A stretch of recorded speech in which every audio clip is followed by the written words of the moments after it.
العالمين اللهم انصر إخواننا المجاهدين والمستضعفين في غزة فلسطين وأهل كفرة والمشركين ودمر أعداءك أعداء الدين اللهم أعد مسجد الأقصى إلى رحاب المسلمين واحفظ مسجد الأقصى برحمتك يا أرحم الراحمين.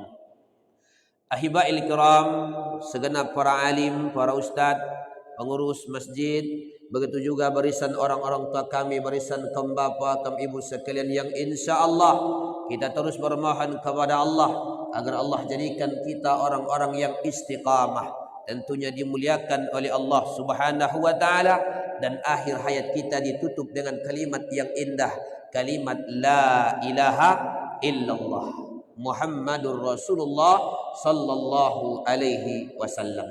Kita hiasi Bapak Ibu lidah kita, lisan kita dengan untaian kata ucapan alhamdulillah. Kemudian kita terus hiasi lagi dengan kalimat yang simpel, sekalipun simpel dalam tulisan namun berat dalam timbangan, itulah ucapan Allahumma salli ala sayyidina Muhammadin wa ala ali sayyidina Muhammad. Baiklah Bapak Ibu yang dimuliakan Allah Subhanahu wa taala. Kita sambung kepada bab yang kedua. Alhamdulillah kemarin sudah selesai, yaitu fadilah daripada ilmu dan ulama. Sekarang masuk kepada fi fadilati la ilaha illallah. Masuk pada fadilah kalimat la ilaha illallah. Tentu Bapak Ibu yang dimuliakan Allah Subhanahu wa taala, tentu kalimat la ilaha illallah ini adalah kalimat yang sudah masyhur, kalimat yang sudah maklum, kalimat yang melekat pada diri kita. Kalimatnya simpel tapi padilahnya agung dan sirnya ini penuh cahaya. Kalimatnya memang kalimatnya simpel tapi padilahnya sangat luar biasa. Itulah kalimat la ilaha illallah.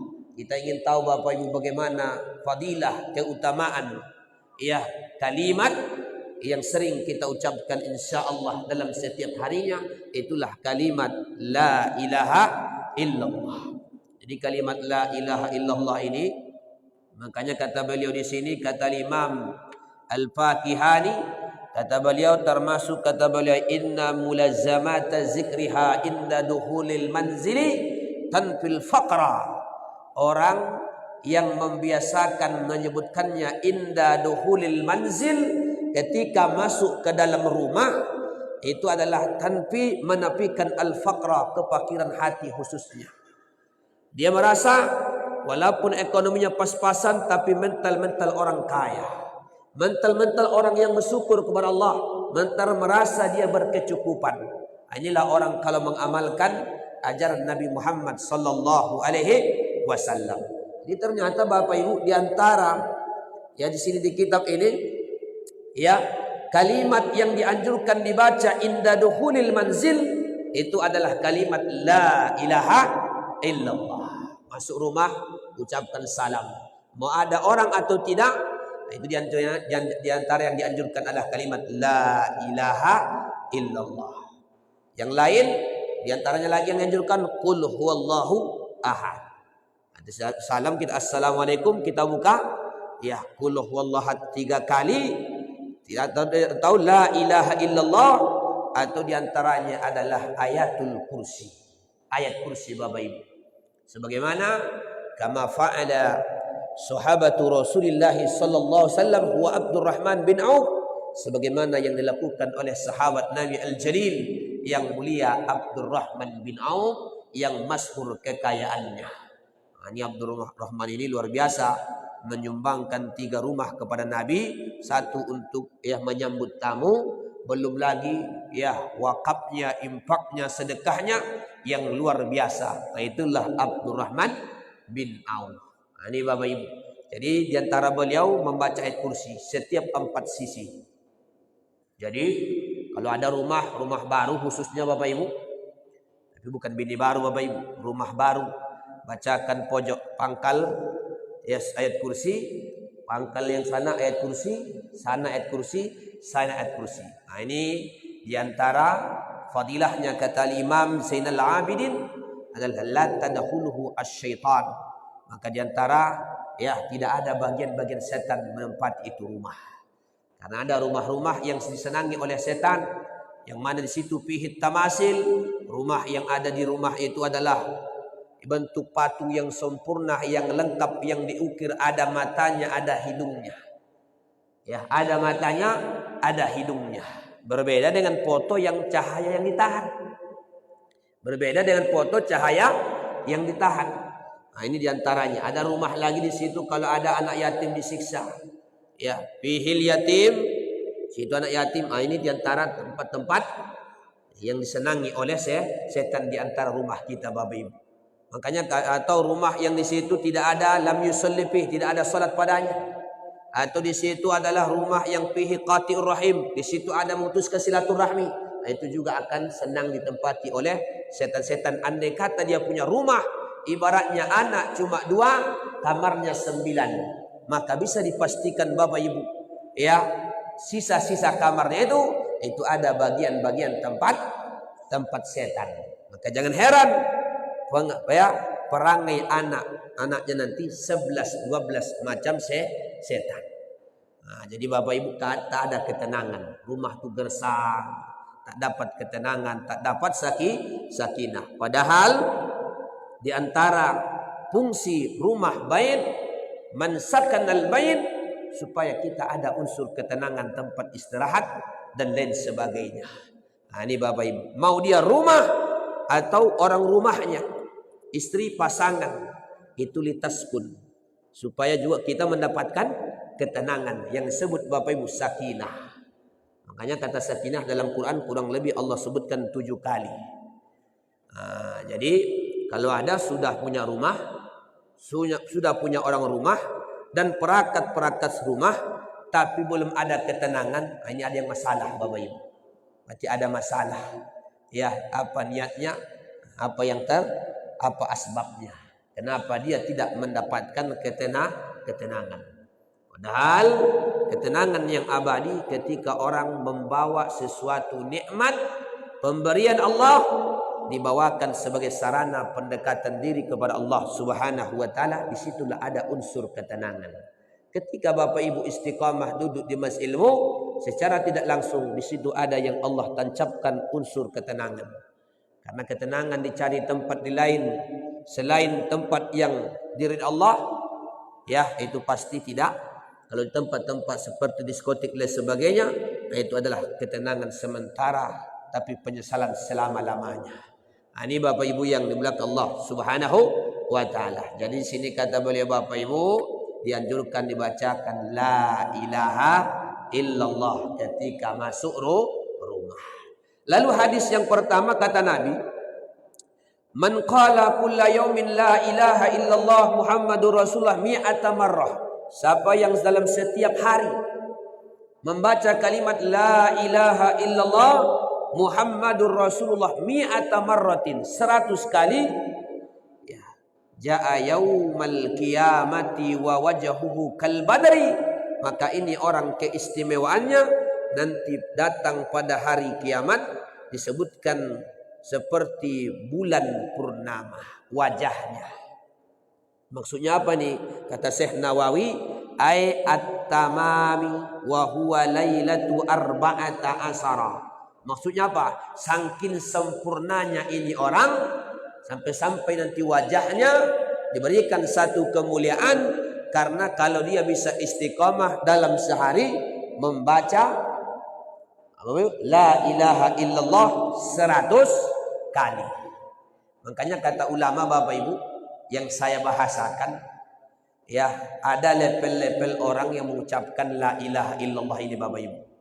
Ada 3 level. Pertama level SMA. Itu yang paling tinggi, Pak. Ya, level SMA. Level SMA itu mengucapkan la ilaha illallah 12.000 kali. Berapa Bapak Ibu? Itu level SMA. Di level yang paling paling maksimal kata ulama, membaca kalimat la ilaha illallah Muhammadur Rasulullah itu 12, ya. Berapa tadi saya sebut? 12.000. Itu level SMA. Adapun level SMP itu mengucapkan la ilaha illallah 1000 kali. 1000 kali. Baru level SD itu membaca kalimat la ilaha illallah kurang lebih sekitar 300 kali. Berarti kalau ada bapak ibu hanya mengucapkan la ilaha illallah 10 kali, itu bapak ibu lah pikirkan. Kira-kira level apa itu, Pak?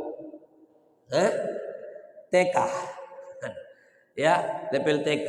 Begitu levelnya dalam pandangan siddiqin wal arifin. Mereka pandangan level pertama paling tidak 12.000 dalam sehari. Yang level yang pertengahan itu adalah level 1000 kali. Di bawah itu ya sekitar 300 kali. Nah, di bawah 300 kali berarti kita ini mungkin level TK atau PAUD Bapak Ibu, atau belum sekolah. Nah, itu level-levelnya itu, Pak.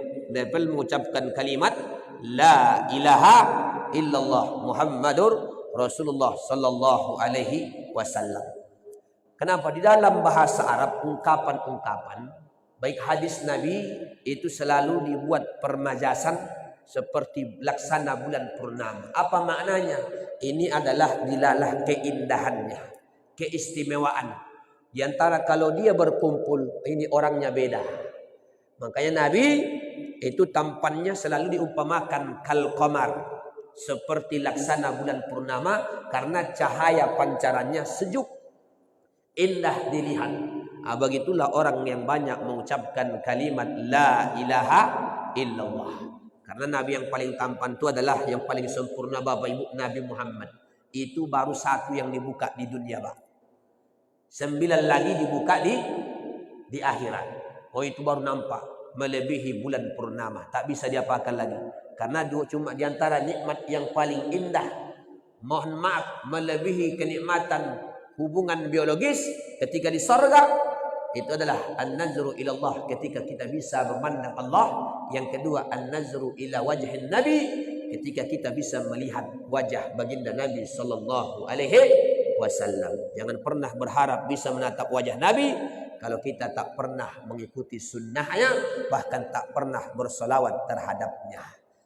Makanya Bapak Ibu, ternyata di dalam Sahih Al-Bukhari bukan hanya pertanyaan malaikat itu marabbuka, ya, wa man nabiyuka, tapi ternyata kita ditanyakan juga, apakah kau kenal ini?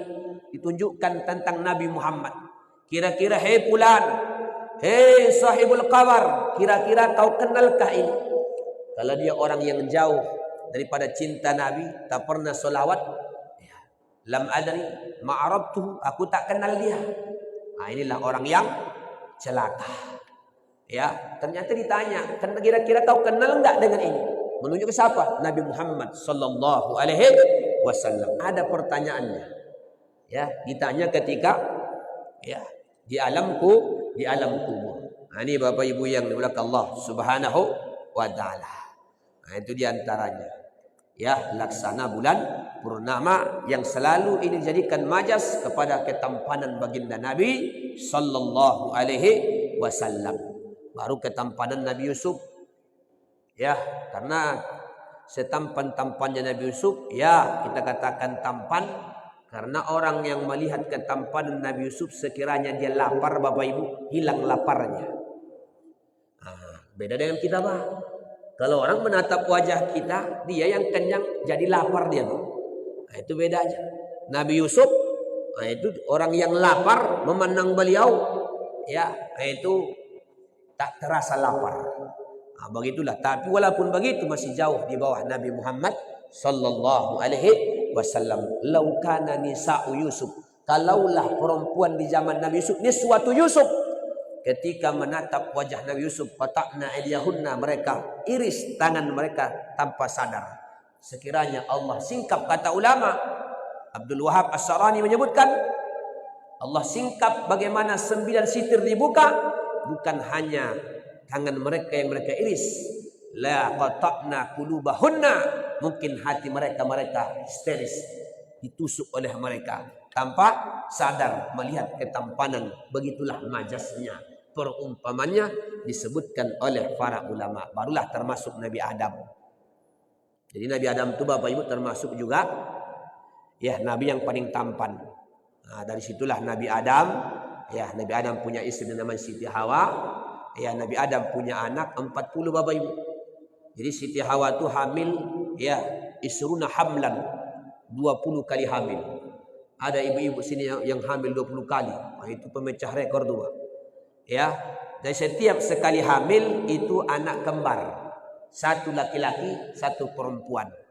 Ya, cuma satu yang tidak kembar. Ya, ada nama Nabi Sis. Ya, Nabi Sis ini punya istri namanya Azurah.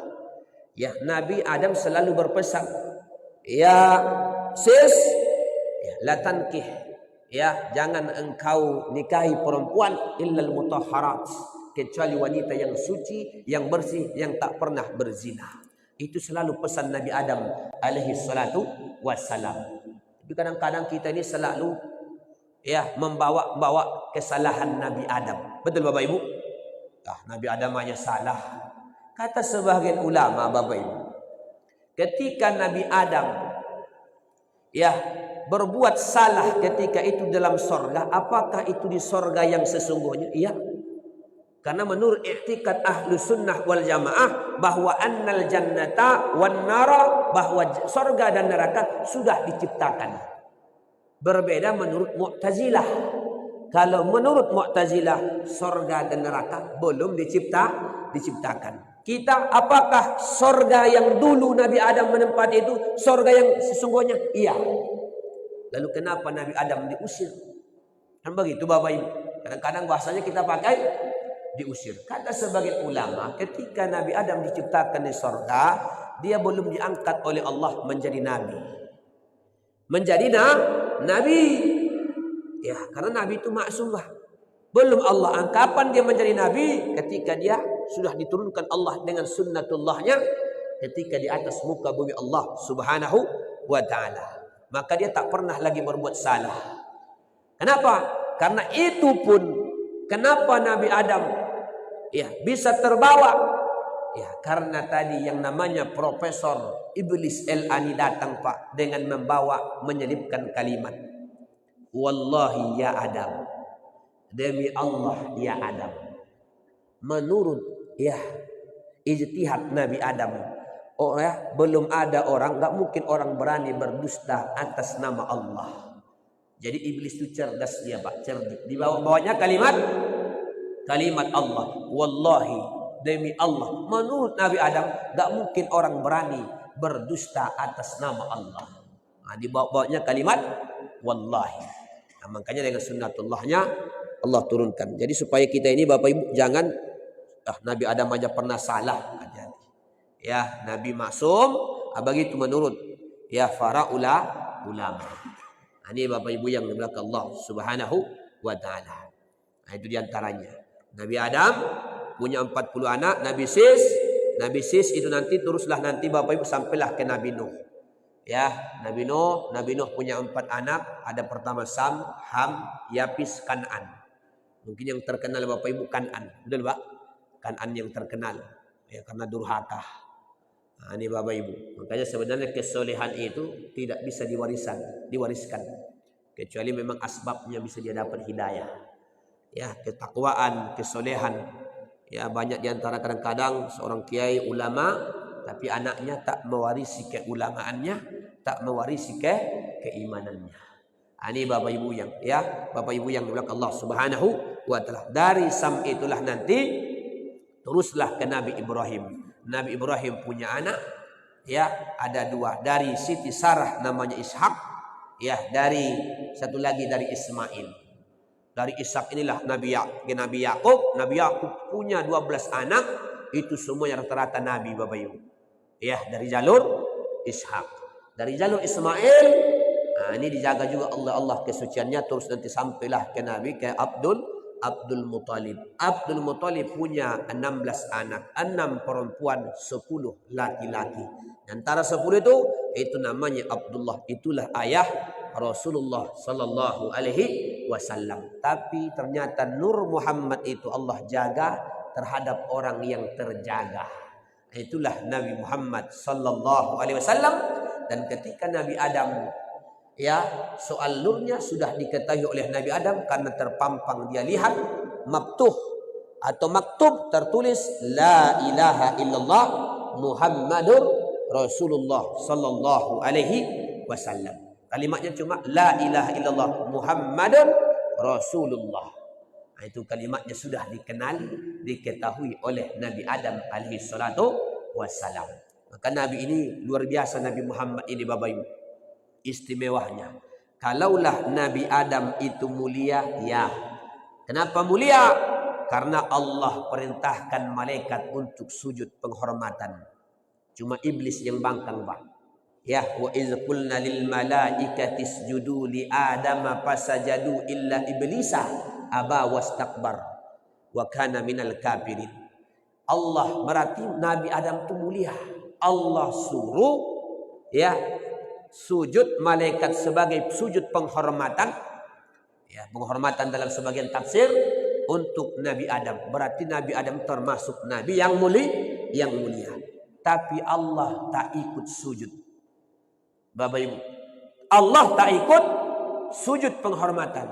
Tapi ketika Allah bercerita tentang Nabi Muhammad, maka Allah ikut serta. Itulah innallaha wa malaikatahu yusalluna 'alan nabi ya ayyuhallazina amanu sallu alaihi wasallimu taslima. Allah ikut serta.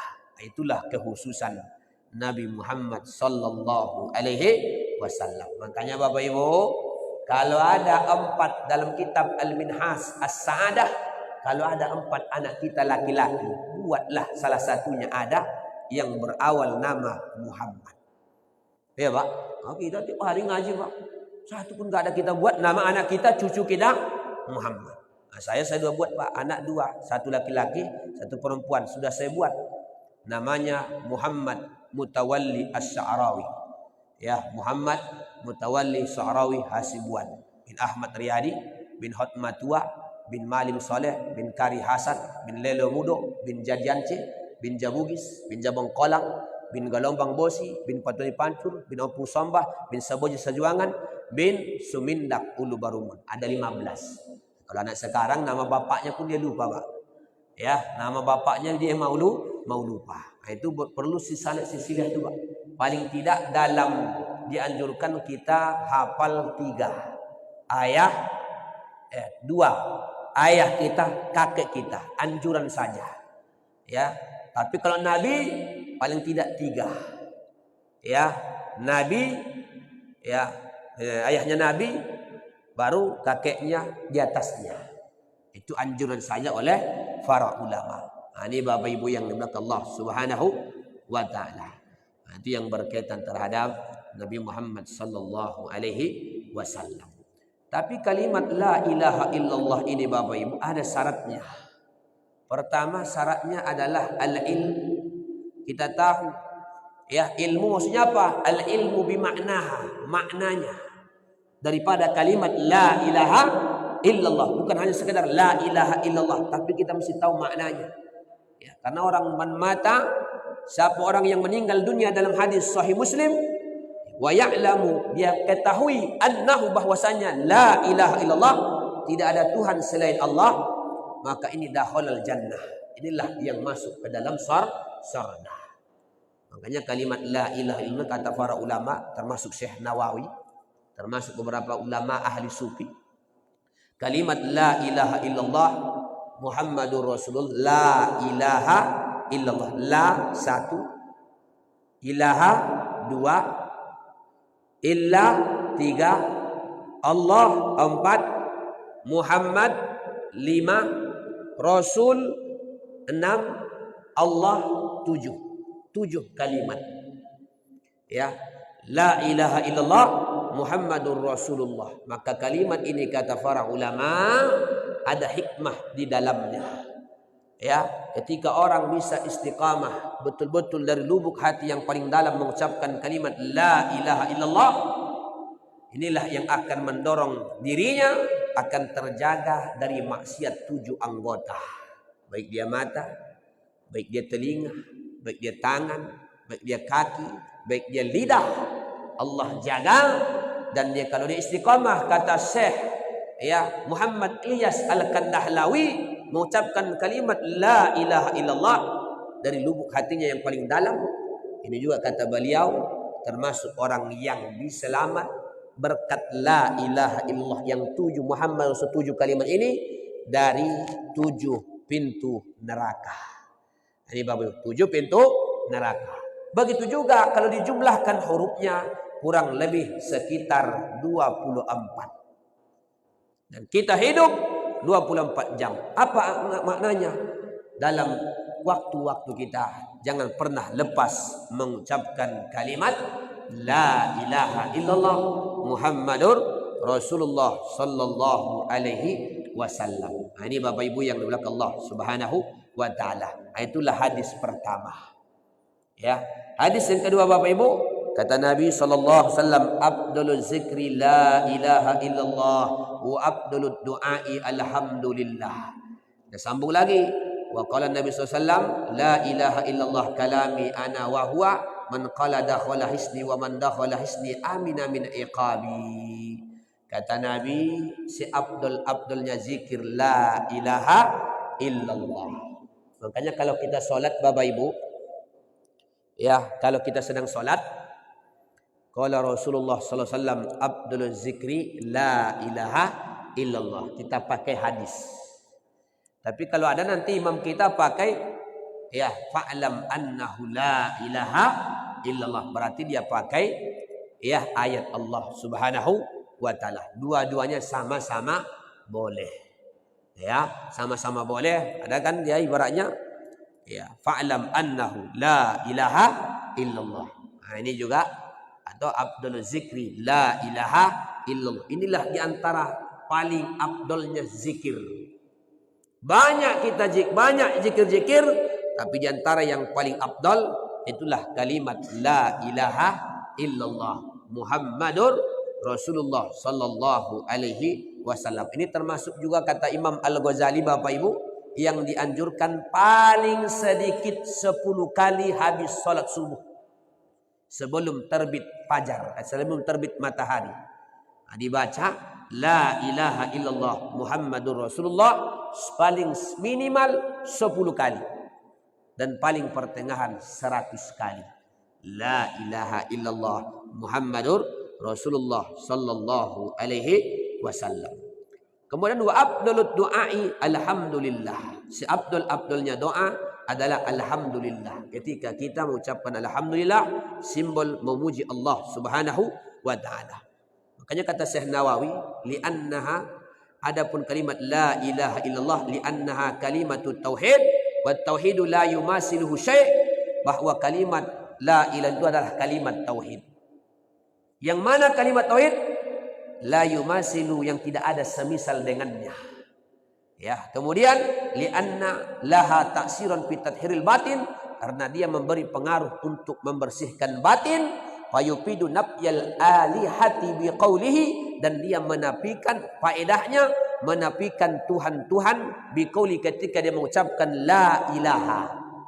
Jadi ketika kita mengucapkan la ilaha, kita menafikan seluruh Tuhan.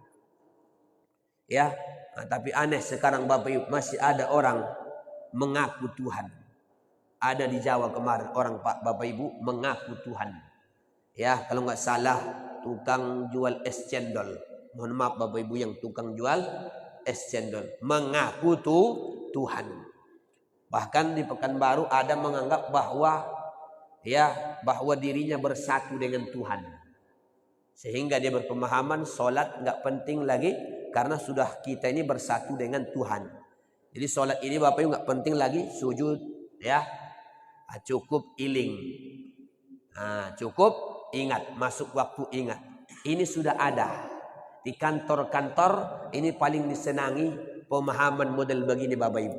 Itu Dr. Mustafa Umar sudah pernah membahas khusus tentang ini. Pemahaman yang solat itu cuma as-salatu li zikri, cukup ingat. Nah, ini ya termasuk aliran sesat ini Pak. Ya, termasuk aliran sesat.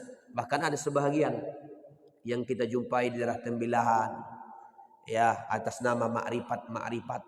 Ya, tidak wajib kita solat. Yang penting hanya ingat dan lain sebagainya. Makanya kadang-kadang kata para ulama, tidak setiap ya yang membungkus baju dengan tasawuf itu baik. Ya, tapi bukan berarti tasawuf itu tak baik. Ya, tasawuf itu ciri ahli sunnah. Tapi di antara sebahagian juga ada yang melenceng. Ya, dari kaidah-kaidah yang disusun oleh ulama ahli sunnah wal jamaah. Lalu ketika kalimat la ilaha itu kita nafikan, jangan ada ya kehebatan, ada Tuhan ya selain Allah. Kemudian wa yusbitu al-wahdaniyata lillahi ta'ala, dan menetapkan keagungan Allah. Allah itu esa biqaulihi, dengan kalimat illallah, yang disebut Bapak Ibu nafi nisbat atau nafi isbat. La nafi ya ilaha manfi, illa mustasnanya bahwa Allahnya musbitnya. Tidak ada tuh la ilaha illallah, la ilaha illallah, dihuncamkannya la ilaha illallah. Nah, itu ya kalau sempatlah begitu Bapak Ibu, makanya kalimat la ilaha illallah ini kalimat dalam. Bapak Ibu, kalimatnya kalimat dalam. Dia bukan kalimat yang ya sekiranya la ilaha illallah, la ilaha illallah. Nah, ini. Ya, jadi ibaratnya bukan kalimat yang kita mulut mesti begini kan Pak. Tapi dia kalimat di dalam semuanya. La ilaha illallah, la ilaha illallah. Nah, supaya betul-betul ya keluar kalimat itu dari ya bagian-bagian terdalam dari diri kita. Ini Bapak Ibu yang dimuliakan Allah Subhanahu wa taala. Ya, itu diantaranya. Kenapa wa ya'udu zikru min zahir lisani ila batni qalbi?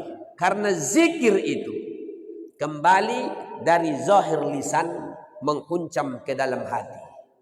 Maknanya apa? Kalau kita zikir itu harus connect antara mulut dengan kita punya hati. Kenapa nggak ada efeknya? Karena cuma mulut tak diikuti oleh hati. Nah, jadi sesungguhnya hati ini mesti ikut berzikir. Makanya diantara kali syarat daripada la ilaha itu yakin. Ya, di samping ilmu, yang kedua yakin, yang ketiga al-qabulu biqalbi, hati menerima, kemudian asidku membenarkan, kemudian kita ikhlas mengucapkannya, kemudian mahabbah penuh cinta, penuh suka. Kenapa? Kalimat yang disukai Allah Subhanahu wa taala tentu kita sukai Bapak Ibu. Ya, jadi kita itu syaratnya la ilaha itu begitu.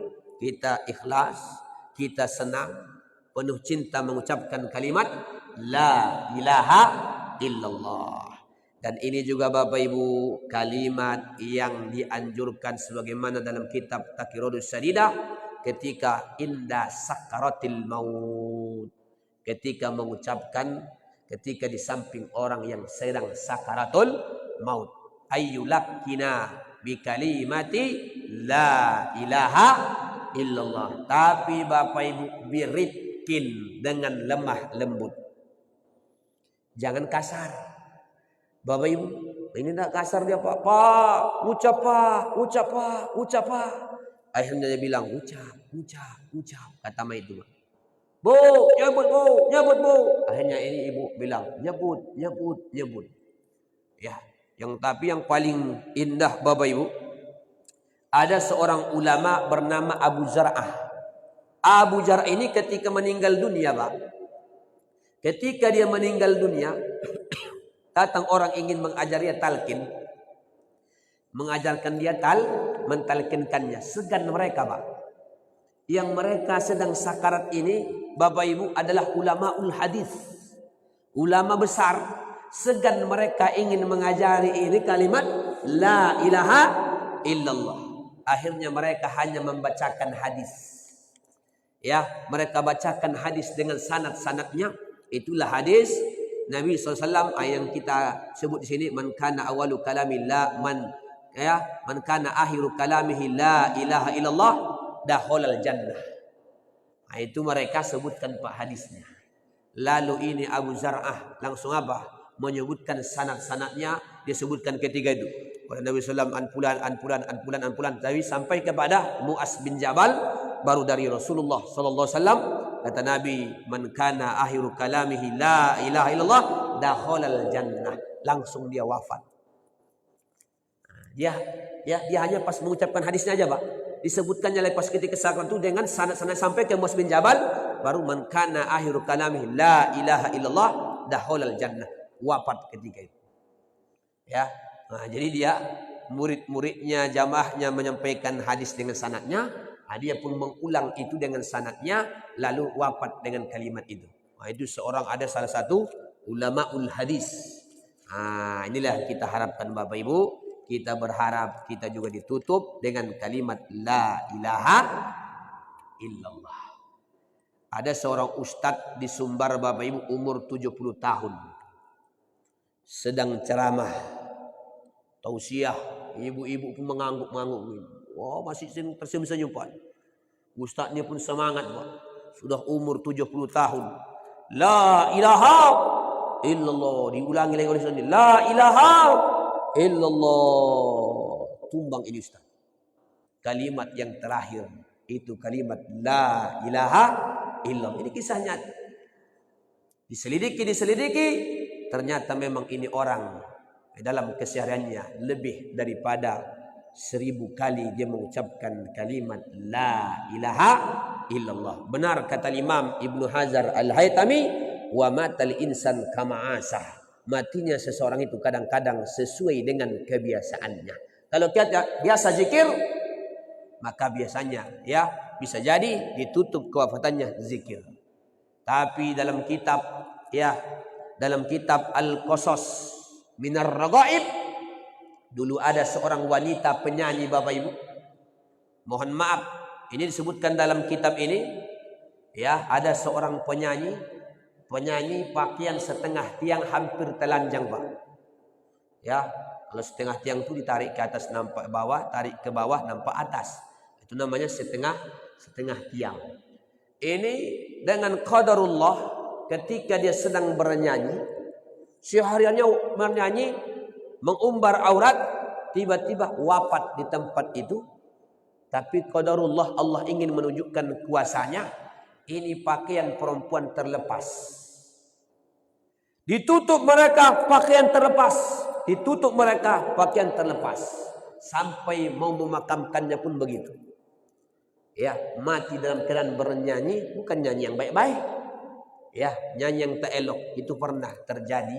Sebagaimana disebutkan dalam kitab Ar-Raghaib Minal Qasas. Satu kitab, satu karya ulama yang menceritakan tentang keanehan-keanehan daripada kisah-kisah yang pernah terjadi. Banyak. Kadang-kadang Allah ingin tunjukkan faktanya. Allah ingin tunjuk kebesarannya ketika di dunia supaya menjadi peringatan kepada orang. Pernah dulu di daerah Askandaria Bapak Ibu, ada seorang menteri lah, pemimpin, pejabat, zalimnya luar biasa. Itu pernah sampai kuburannya sampai 30 Pak dibongkar. Setiap dibongkar 30 Pak, ada aja ularnya. Dibongkar ada aja Pak binatangnya. Dibongkar lagi sampai 30. Nah, itu disebutkan oleh Dr. Aid Al-Qarni dalam salah satu risalahnya. Nah, baru di dunia sudah Allah tunjukkan Pak kebesarannya bagi orang-orang yang zalim. Hati-hati Bapak Ibu. Hati-hati kalau kita termasuk orang-orang yang zalim. Nah, makanya biasakan yang baik-baik supaya akhir hayat kita baik. Dulu ada kata Imam Ibnu Qayyim, ada orang Bapak Ibu tak suka minum khamar, tapi suka duduk di tempat orang yang sedang minum khamar. Ketika di akhir hayatnya Pak diajari la ilaha illallah. Apa kata dia Bapak Ibu? Waskin wasrab. Waskin wasrab. Tuangkan saya satu mangkuk khamar, lalu sama-sama kita minum. Inilah apa maksudnya Pak ini.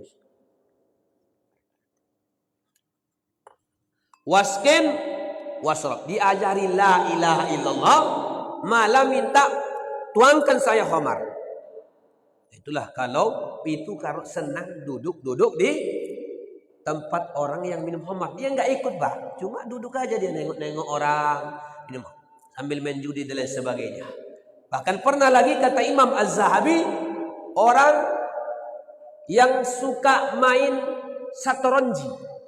Satoronji ini Pak Ibu main catur. Tapi berlebihan Pak. Ya, hayya 'alal shalah. Lajulah. Dia masih main tuh Pak. Antara mesa dan raja dan lain sebagainya. Ya, udah dia masih main.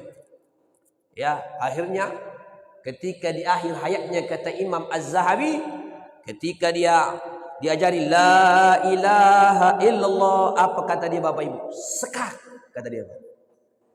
Kalimat dia Bapak Ibu, sekak. Antara mesa dengan apa Pak? Sekak kata dia Pak. Nah, kalimat. Tak jauh-jauh di Pekanbaru ada orang diajari la ilaha illallah, mencarut. Ya, ngomong pantang. Nah, diselidiki Pak, memang kebiasaan dia waktu hidup mencarut, suka cakap-cakap kotor sama orang. Nah, jadi Allah tunjukkan juga sebelum matinya diajari la ilaha illallah. Bahkan ada orang diajari la ilaha illallah, gak usah ajari aku. Kata dia Pak, ketika di detik-detik akhir hayatnya. Nah, kita berharap dengan banyak mengucapkan kalimat la ilaha illallah, gampang besok ketika diajari la ilaha illallah, diisikan sebelah kanan. Idza saqala lisanuhu, kalau sudah berat rampaknya, maka fayakfi Allah, Allah, Allah, Allah. Apakah Pak Ustadz orang yang mengucapkan kalimat la ilaha illallah ketika dia sedang sakaratul maut baru dia la ilaha, mati suul khotimah? Tidak. Ya, karena jangan kita jadikan nanti sebagai tanda bahwa la ilaha, tidak ada Tuhan, mati dia Bang. Oh berarti ini suul khotimah. Tidak. Karena dia kata para ulama bukan itu dapatkannya. La ilaha itu mesti sinkron dengan apa yang di hati. Kalau sudah sampai apa yang di hatinya, mengucapkan kalimat la ilaha illallah, itu yang menjadi dihukuminya ketika dia sakaratul maut. Begitu kata para ulama. Jangan kita nanti mengada-ngada, ya, menceritakan orang, oh, itu kemarin tuh si fulan, ya, si fulan tuh ketika saya talkinkan dia, nah itu kata dia la ilaha, mati dia, mati suul khotimah kawan. Nah, ya, itu enggak menjadi dalil dia sebagai suul khotimah. Makanya kalau berat cukup Allah. Jadi kalau dia sudah sakarat betul Bapak sekali aja la ilaha illallah cukup. Kalau dia minta minum baru sunnah diulangi. Kalau dia minta minum sunnah diulangi lagi. Kalau dia ngomong sunnah diulangi. Nah, ini Bapak Ibu yang dimuliakan Allah Subhanahu wa taala. Kemudian Bapak Ibu, ya, disebutkan lagi hadisnya ini yang termasuk yang paling afdal doa alhamdulillah. Maka ketika kita berdoa, apapun majelisnya selalu kita ucapkan alhamdulillah. Makanya al-Imam dalam kitab ya Bustanul Arifin atau dalam kitab Tanbihul Ghafilin, al-Imam Abu Lais, ada satu riwayat dari Imam Ibn Abbas, awwalu man yud'ah, orang yang paling pertama di antara yang dipanggil ilal jannah, masuk surga, alhammadun. Alhammaduna lillahi bisarra'i wad dharra. Orang yang senang mengucapkan kalimat alhamdulillah, baik dia susah atau senang. Kalau kita kan beda Pak. Ketika kita dapat nikmat anak PNS ya, atau istri bertambah atau semua dapat nikmat, dapat bonus, kita ucapkan alhamdulillah. Tapi ketika kita dapat musibah, apakah kita masih bisa mengucapkan alhamdulillah? Alhamdun, kalau itu alhamid namanya Pak. Baru memuji ketika dapat nikmat. Tapi kalau sudah hamad, mubalaghah hammadun, itu mau susah atau senang diucapkan alhamdulillah. Sebagaimana ya Abdullah bin Zubair, Urwah bin Zubair, ketika ketika kakinya dipotong, diamputasi Bapak Ibu, apa ucapan dia? Alhamdulillahilladzi qad a'tani. Terima kasih Allah, kau berikan aku 4 anggota badan, cuma 1 yang kau ambil ya Allah. Meninggal anaknya waktu kecil Pak. Terima kasih Allah, aku beberapa anak, cuma salah satunya yang cepat kau ambil ya Allah. Itu ungkapan orang yang hammadun. Model begini Pak, ini orang yang pertama dipanggil yud'a ilal jannah, masuk ke dalam surga. Makanya di mana majelis kalau nggak ada solawat, nggak ada alhamdulillah, kata Nabi antan najipah, itu majelis laksana bangkai yang busuk, tak bernilai di sisi Allah Subhanahu wa ta'ala. Maka siapa-siapa pun orangnya ucapkan alhamdulillah wassalatu wassalamu ala Rasulillah. Ini Bapak Ibu yang dimuliakan Allah Subhanahu wa taala. Kemudian kita bacakan semuanya Bapak Ibu, kata Nabi di sini, addu zakata abadanikum biqouli la ilaha illallah. Ternyata badan ini ada zakatnya. Badan kita ini Bapak Ibu ada zakatnya. Di antara zakat badan itu adalah mengucapkan la ilaha illallah. Likulli sulama sedekah. Setiap kita ini ada sendi-sendi ada sedekah. Kalau masih bisa dihitung Pak, buat tangan. Tapi kalau sudah payah buat tasbih. Ya, buat tasbih Pak. Ya. Nah, cuma Syekh Albani yang membid'ahkan tasbih ini Pak. Ya, kalau Syekh Nasiruddin Al-Albani, nah dibid'ahkan tasbihnya ini. Padahal ini alat ini Pak ini. Ya, amrun dunyawiyah. Nah, sampai penantik begitu. Ya, sampai-sampai dia mengatakan yuhram, bahkan diharamkan kalau ada orang ya memanjangkan jenggot lewat daripada qabdah. Ini kan fanatik betul nih Pak. Jadi harus segini Pak. Seperti Umar. Ya Abdullah bin Umar. Jadi lewat sini bid'ah itu Pak. Nah, ini Bapak Ibu yang dimuliakan Allah Subhanahu wa taala. Kalau sampai begitu berarti Pak, maka bapak-bapak yang perutnya hamil kita ini Pak, yang perut 2 bulan 3 bulan, berarti itu perut bid'ah. Kenapa? Tidak ittiba dengan Nabi. Tidak mengikut Nabi Muhammad sallallahu alaihi wasallam. Kalau sempat dia masuk kepada perkara yang sedemikian. Nah, ini kalau ada, kenapa? Karena Nabi itu sawa'us sadr wal batan, sama dadah dengan perut, suspek, mutamasik. Kalau ada Bapak Ibu suaminya macam hamil 3 bulan, nah itu bilang bah, bid'ah itu bah. Ya, tidak mengikut Nabi. Maka sunnah kita kempeskan Pak itu. Ya, saya baru belajar fiqhul hadis di kampus UIN itu, saya ngambil S2 jurusan tafsir hadis. Ada mata kuliah fiqhul hadis. Kata dosen saya nih Pak, kalau kita olahraga, mau dia berenang, mau dia lari-lari Pak, tujuannya niatnya supaya bagus badan, ideal badan mengikut Nabi, sunnah kata beliau. Nah itu dosen saya mengatakan, ya fiqhul hadis. Nah jadi makanya bagi kita Pak yang hamil-hamil macam sebulan 2 bulan perutnya, maju ke depan, nah, sama-samalah kita makan, ya, supaya tidak menjadi perut bid'ah. Ini Bapak Ibu yang dimuliakan Allah Subhanahu wa taala. Ada zakat badan, itulah la ilaha illallah. Kemudian Bapak Ibu, ya sebelum masuk waktu sedikit lagi, kata Nabi lagi, ma min abdin yaqulu la ilaha illallah Muhammadur Rasulullah illa qala Allah taala sadaqa abdi. Maka ketika kita ucapkan la ilaha illallah Muhammadur Rasulullah, maka Allah secara langsung menyebutkan sadaqa abdi. Benar-benar apa yang dikatakan oleh hambaku, anallah la ilaha illallah. Bahwa saya adalah Allah, la ilaha illallah. Makanya sebenarnya makna la ilaha illallah itu ya diantaranya ya Tuhan itu Allah, Allah itu Tuhan. Itu maksudnya juga. Ya, la ilaha illallah. Ketika kalimat la ilaha illallah adalah Allah itu Tuhan, Tuhan itu Allah. Nah, itu di makna hakikinya. Nah, ini Bapak Ibu yang dimuliakan Allah Subhanahu wa ta'ala. Kalaulah dia mengatakan sedemikian, ushidukum ya malaikati, Allah katakan, ini hadis qudsi, wahai malaikatku, qad ghafartu lahu ma taqaddama min dzambihi wa ma ta'akhkhar, ini hambaku yang mengucapkan la ilallah, aku ampuni dosa-dosanya, baik yang lalu atau yang akan datang, tapi dosa-dosa as-saghair, jangan terlalu pede kita Pak, dosa-dosa kecil. Tapi dosa kecil Pak udah berapa banyak kita lakukan.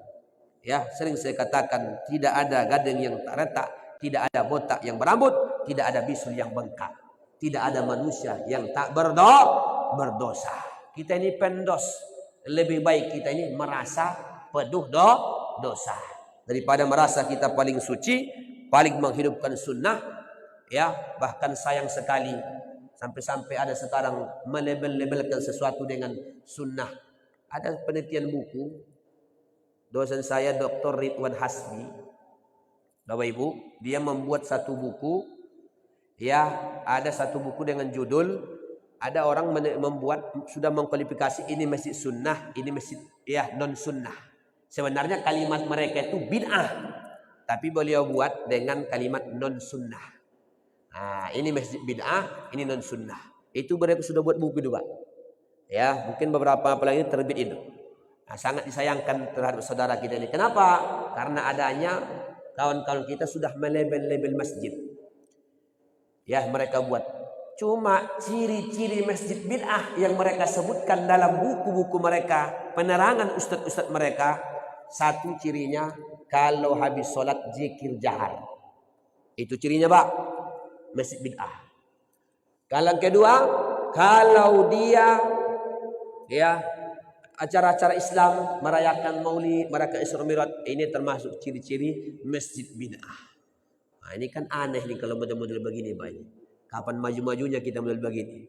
Ya, saudara kita dibombardir di Palestina. Kita masih sibuk dengan yang model-model itu. Jangan di label-labelnya, Pak. Ini masih sunnah, ini masih bid'ah. Sampai-sampai ada di daerah Kampar tuh, Pak. Ya, kafe sunnah. Bayangkan tuh, kafe sun, besok datang lonir sunnah, besok datang bini sunnah. Ya, hati-hati, jangan terlalu gampang melabel. Ini Bapak Ibu yang dimuliakan Allah Subhanahu wa taala. Kata Nabi lagi, qala Nabi sallallahu alaihi wasallam qala la ilaha illallah khalisan mukhlisan dakhalal jannah. Siapa yang mengucapkan kalimat la ilallah dengan ikhlas. Maksudnya apa ini? Ai minar riya'i masalan. Tak ada rianya. Ya, kemudian mukhlisan, apa makna mukhlis? Ai minal munhiyat. Dia tinggalkan larangan Allah yang haram-haram, disepakati haram. Dia tinggalkan. Dia mengucapkan kalimat la ilallah dakhalal jannah. Ini orang masuk surga. Maksudnya apa? Ma'as-sabiqin. Dia orang termasuk yang masuk surga dengan orang-orang terdahulu, orang saleh. Maksudnya apa? Paling dulu masuk surga. Diistimewa. Itu makna ketika dia mengucapkan kalimat la ilaha illallah khalisan mukhlisan dakhalal jannah. Itu makna hadis Sunan Tirmizi yang disebutkan oleh Nabi sallallahu alaihi wasallam.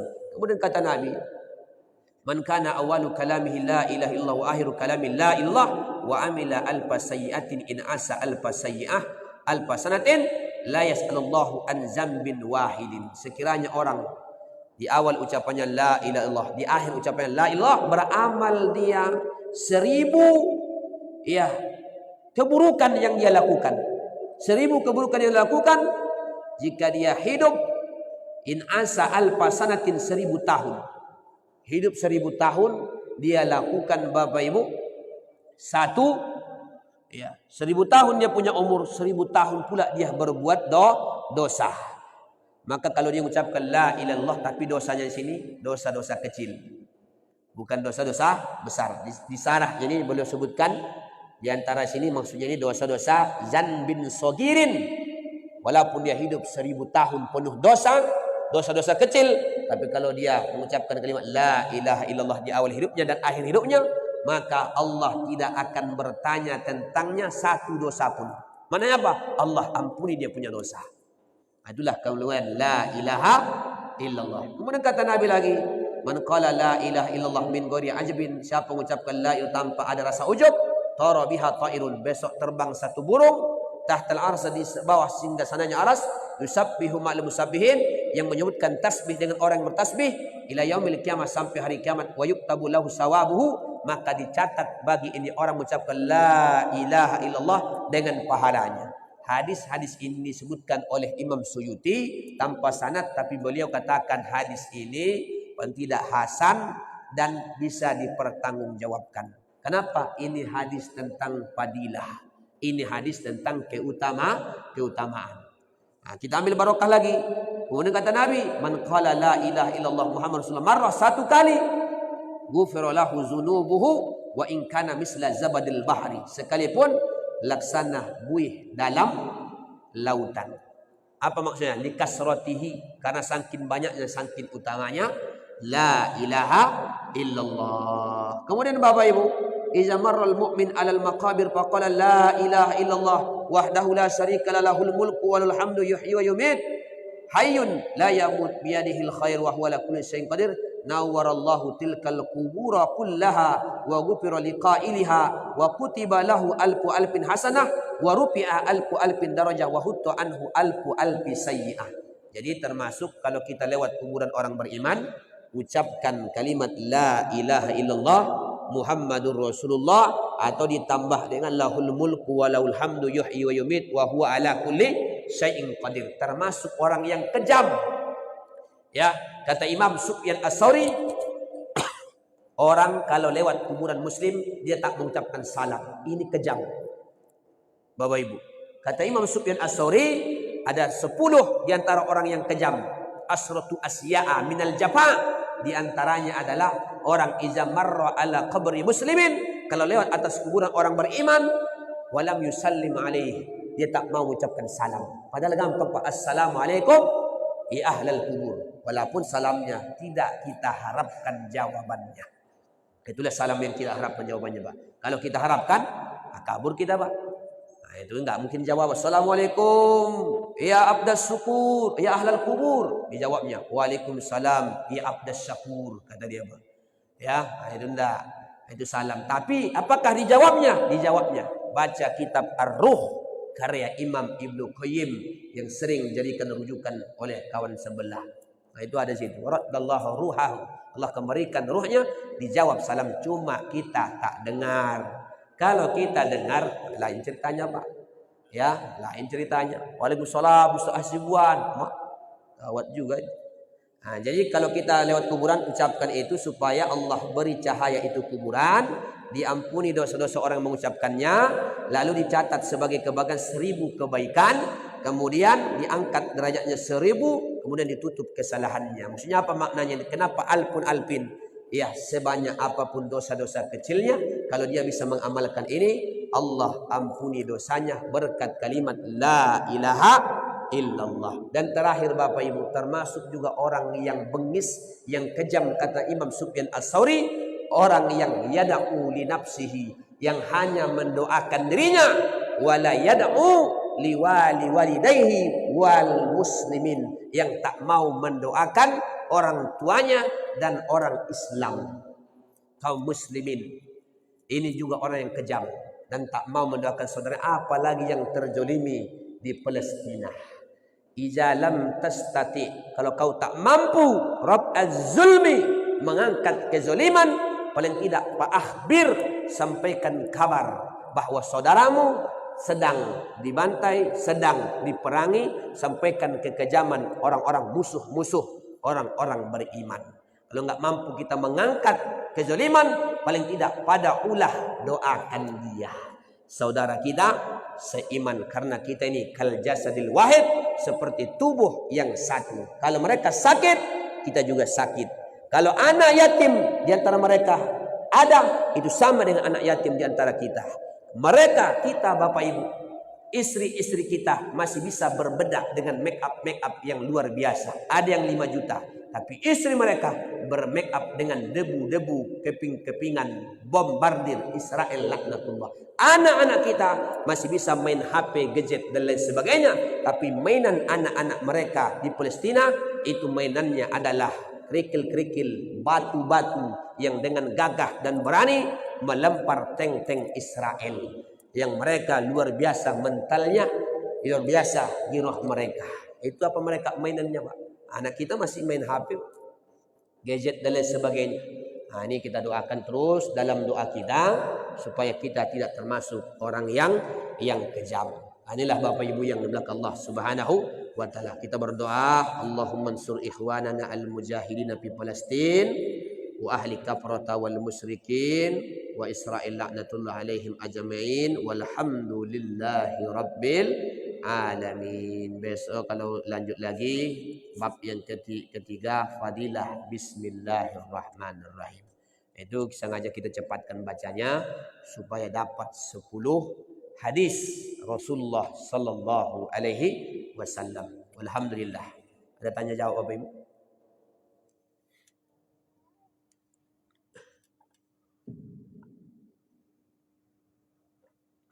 Kalau tak ada berarti dah paham, Pak. Berarti jamaah selama ini pintar-pintar semua, alhamdulillah.